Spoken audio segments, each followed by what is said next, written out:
नमस्कार प्यारे दोस्तों, आपका बहुत बहुत स्वागत है हमारे चैनल पर। दोस्तों, आज की वीडियो में हम आपको बताने जा रहे हैं हमारे जीवन में अनुशासन का क्या महत्व होता है। खासकर एक छात्र के जीवन में अनुशासन एक आधार है उसके लक्ष्य की प्राप्ति का। तो चलिए जानते हैं इस कहानी के माध्यम से छात्र के जीवन में अनुशासन के महत्व को। छात्र के जीवन में अनुशासन का एक बहुत बड़ा महत्व होता है। यदि वह अनुशासनहीन हो जाता है तो वह अपना लक्ष्य कभी नहीं पा सकता। अनुशासनहीन होने पर वह अपनी शक्ति को व्यर्थ के कामों में लगाने लगता है और उसका जीवन उसके साथ ही दूसरों के लिए भी एक समस्या बन जाता है। ऐसे में अच्छा यही है कि अनुशासन में रहकर हम अपने और दूसरों के लिए उपयोगी बन जाएं। ऐसी ही शिक्षा दे रही है हमारी आज की ये कहानी। गुरुकुल में रहते हुए अंजनेय को 4 साल होने वाले थे, लेकिन अभी तक वह अनुशासन में रहना नहीं सीखा था। हष्ट-पुष्ट शरीर था और उसका दिमाग भी बहुत तेज था। परेशानी थी तो इस बात की कि उसके जीवन में कोई लक्ष्य नहीं था और इस कारण वह अपनी शक्ति गलत कामों और शैतानियों में व्यर्थ कर देता था। हर रोज़ नई तरह की शैतानियाँ वह अक्सर ही करता रहता था।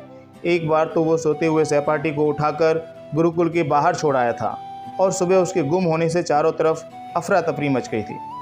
जब सबको अंजनी की इस उद्दंडता के बारे में पता चला तो गुरुदेव उस पर बहुत क्रोधित हुए। पानी सर के ऊपर से जा चुका था। गुरुजी द्वारा उसे समझाने के सभी प्रयास विफल हो चुके थे। अंततः एक योजना बनाई गई और अंजनी को एक कार्य सौंपा गया। कार्य था गुरुकुल के पास से बहने वाली नदी का रास्ता रोकना। यूँ तो ये कार्य आसान नहीं था, परंतु अंजनी का मानना था कि ऐसा कोई काम नहीं है जो वो नहीं कर सकता। अंजनी ने अगली सुबह अपना काम शुरू किया। पहले उसने छोटे छोटे पत्थर रखने शुरू किए। थोड़ी देर बाद उसने देखा कि नदी छोटे पत्थरों को गिराकर अपना रास्ता बना रही है। इसके बाद उसने बड़े बड़े पत्थरों से नदी का रास्ता रोका। दोपहर बाद जब उसने नदी का बहाव रोक दिया तो प्रसन्नतापूर्वक गुरुकुल चला आया और सबको बड़े गर्व से बताने लगा। गुरु ने अंजनी की तरफ देखा तो सही, लेकिन फिर कुछ कहा नहीं। थकावट के कारण अंजनी जल्दी सो गया। सुबह हुई तो अंजनी के कानों में शोर सा सुनाई दिया। आवाज़ें सुनते ही उसने आंखें खोली, लेकिन उसे साफ साफ कुछ सुनाई नहीं दे रहा था। फिर उसे कुछ गीलेपन का आभास हुआ। उसने अपने चारों तरफ देखा तो पानी उसके कमरे में फैला हुआ था। वो एकदम से उठा और बाहर जाकर देखा तो पूरे गुरुकुल में पानी फैला हुआ था। अंजनी, तुमने नदी का बहाव तो रोक दिया, लेकिन अब वही पानी हम सब के लिए चिंता का विषय बन गया है। शीघ्र ही इसका निवारण करो। और हाँ, स्मरण रहे, नदी का बहाव भी रुक जाना चाहिए। कहते हुए गुरुजी ने अपने कक्ष में चले गए। उस दिन अंजनी बिना कुछ खाए पिए ही गुरुकुल से बाहर चला गया और दिन रात एक कर उसने पत्थरों का ढेर सारा अंबार लगा नदी का बहाव रोक दिया और दूसरी सुबह वापस आ गया।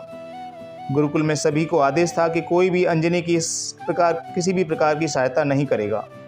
इस बार पानी गुरुकुल में तो नहीं आया, लेकिन पास के गाँव में चला गया और इतना पानी चला गया कि अगर जल्दी ही उसको रास्ता ना दिया जाता तो पूरा गाँव बाढ़ की चपेट में आ सकता था। अगली सुबह कुछ गांव वाले आए और गुरुजी से आग्रह करने लगे कि उनके गांव को डूबने से बचाएं। गुरुजी ने अंजनी को बुलाया और कहा, मैंने तुम्हें नदी के बहाव को रोकने के लिए कहा था, परंतु तुम्हारी मूर्खता के कारण उस नदी का जल पहले गुरुकुल में आया और अब पूरे गाँव को डुबाने वाला है। परंतु गुरुजी, मैंने तो आपकी आज्ञा का पालन ही किया। अपना पक्ष रखते हुए अंजनी ने कहा, मैंने जल का बहाव रोकने के लिए कहा था। यदि बहाव रुका होता तो गांव के डूबने की स्थिति क्यों आती? बहाव रुकने का अर्थ है कि जल कहीं नहीं जाना चाहिए। ऐसा कैसे संभव है गुरुदेव? जल की धारा को कैसे रोका जा सकता है? उसकी शक्ति के आगे हमारी शक्ति तो कुछ भी नहीं।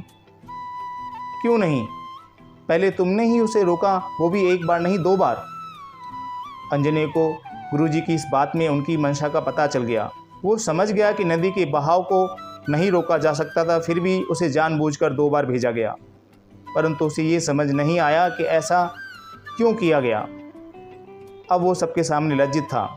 तभी गुरुदेव उसके पास आए और कहने लगे, हमारा जीवन भी नदी की धारा की तरह है। नदी की तरह हमारे अंदर भी अपार शक्ति है। यदि हम नदी की तरह अनुशासन में रहकर आगे बढ़ते रहेंगे तो अपने लक्ष्य को प्राप्त जरूर कर लेंगे, परंतु यदि हम दिशाहीन हो गए तो हम दूसरों के लिए हानिकारक भी हो सकते हैं। फिर सब हमसे दूर भागेंगे और हमसे मुक्ति का उपाय सोचेंगे। अंतर सिर्फ इतना है कि नदी सोच नहीं सकती और हम सोच सकते हैं। इसलिए निर्णय लेना तुम्हारे हाथ में है। तुम अनुशासन में रहना चाहते हो या फिर दिशाहीन होकर अपना जीवन व्यर्थ करना चाहते हो। इतना कह गुरुदेव तो चले गए, लेकिन गुरु की ये बातें सुन अंजनी को अपने अंदर एक अजीब सी घुटन महसूस होने लगी। उसे समझ आ गया था कि वह अपने जीवन रूपी नदी की धारा में दिशाहीन होने के साथ साथ अनुशासनहीन भी हो गया था। अपनी इस भूल को सुधारने के लिए वो सीधा नदी के तट पर गया और उस रुकावट को हटा दिया। इसके साथ ही अपने जीवन में भी अनुशासनहीनता रूपी रुकावट को हमेशा के लिए निकाल दिया। दोस्तों, अनुशासन पर इस कहानी की तरह हमारे जीवन में हमें कई बार अपने लक्ष्य की ओर ध्यान नहीं देते और अनुशासनहीन हो जाते हैं।